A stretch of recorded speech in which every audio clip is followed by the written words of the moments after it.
Hello, I'm Selina Shah. I'm from the UK. I'm a PhD scholar at Amrita Vishwavadyapeetham University, doing a PhD specializing in autism.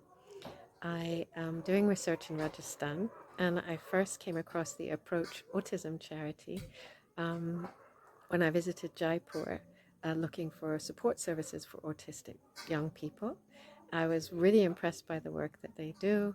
Had an excellent tour of the school there to see the employment opportunities that they're creating.